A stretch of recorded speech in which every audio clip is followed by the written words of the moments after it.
Plants vs. Zombies Replanted is on its way to be considered one of the worst remastered releases in recent years. We got a very lazy, poorly executed AI upscaling, almost no meaningful change that justified the current price, and nearly zero involvement from the original creators because of Electronic Arts' decision. And as a result, both visually and sonically part of PVZ's essence was lost.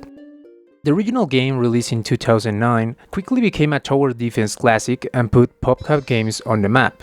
Designed by George Fan and Rich Werner and with a musical contribution from Laura Shigihara, they create a success that was not only original and clever in its mechanics but also in how the soundtrack was programmed to work during gameplay. Music plays a very important role while you're playing. In cases like Minecraft, for example, where C418's soundtrack is programmed to grab the player's attention only during important moments, even though it's triggered randomly, the placement and behavior of the music matters. The Plants vs. Zombies soundtrack also follows an order. Each track has a specific place where it appears, something common in game music, but Laura chose to do something more interesting. She implements a system that makes a track progress as you advance through the level. This sound style, better known as Harmonious Mayhem, makes the soundtrack more than passive background music. It builds so the themes adapt depending on the intensity and the number of things happening on screen. This dynamic exists in most of the tracks in this game, making the soundtrack an integral part of the gameplay. To explain this style better, let's take level 2-1 as an example, and listen to how the soundtrack starts when the level begins.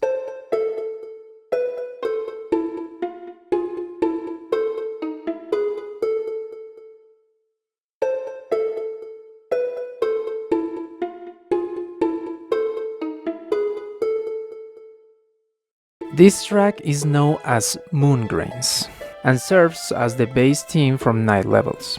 In the first second, we hear guitars, then a violin joins.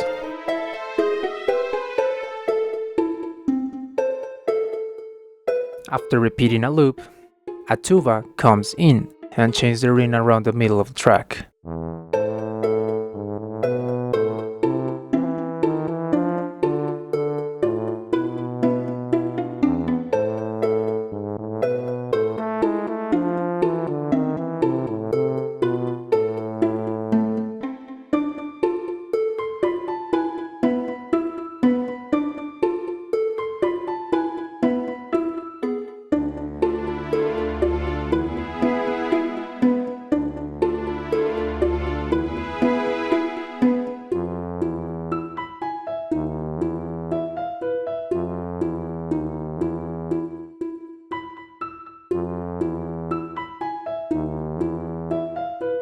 Then it returns to the original rhythmic loop, but this time adding percussion via drums and bass.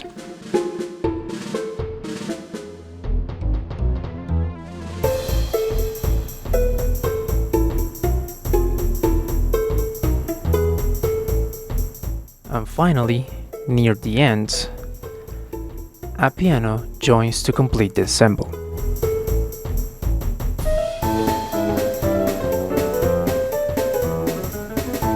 This is art. Specifically, the music is programmed so that the moment when all instruments finally come together happens exactly when you reach the last flag of the level, giving the player the clear impression that they're in the final stretch. Like this example, as opposite to the special levels, the musical accompaniment across the game's level follow this pattern. A slow tempo with a minimal number of instruments starting the melody, and as you progress through the flags, each instrument gradually joins the rhythm until you reach the final flag. PopCap ensured Laura was in constant contact with the final product. They even sent her an iPad with the game loaded so she could compose and taste in real time. This level of care for audio in 2009 version shows a communication and quality standard that PopCap wanted to maintain, and which is notably absent in the development of Replanted. Laura Shigihara developed this style for a specific reason: to avoid auditory fatigue. She wanted instruments to appear at key moments when zombie hordes arrive.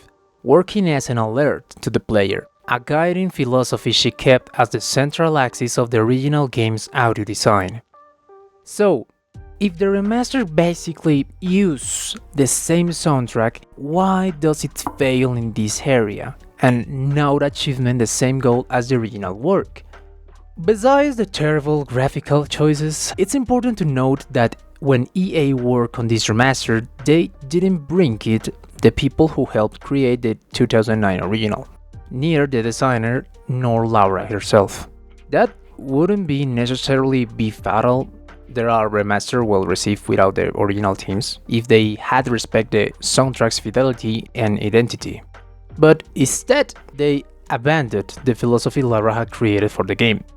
Now, when you heard the soundtrack in Replanted, it sounds something like this.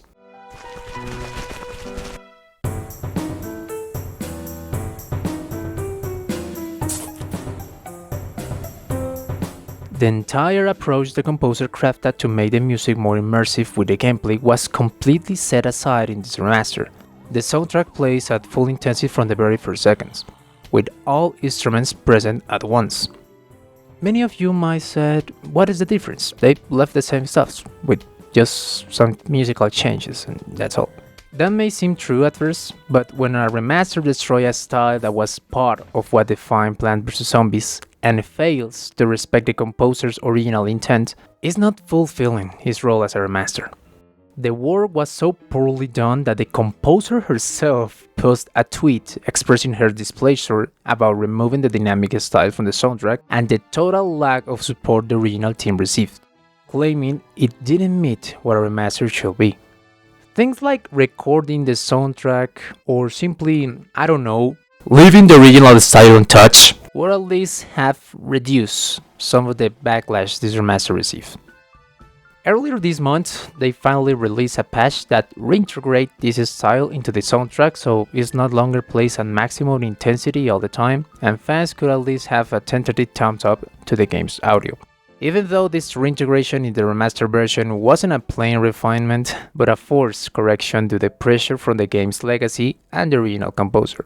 Although the patch fixed the technical mistake and restored Shigihara's sonic intent, the damage to the remastered reputation had already been done. From excluding the composer to the technical omission of the interactive music system at launch to the belated reinstatement after release, it all underlines how secondary the audio process was treated in this project.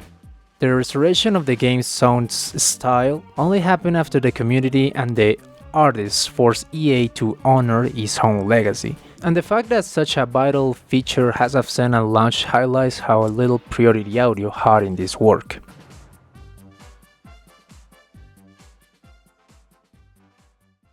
Laura's contribution to Plants vs. Zombies was remarkable and unique, and exists much more information about her and other projects she's been involved in. If you want me to talk about more about this composer, or to cover the broader mislanded of the PVZ remaster, support this video, so I know you're being interested. For me, that's all. Thank you for watching this video. Novi signing off.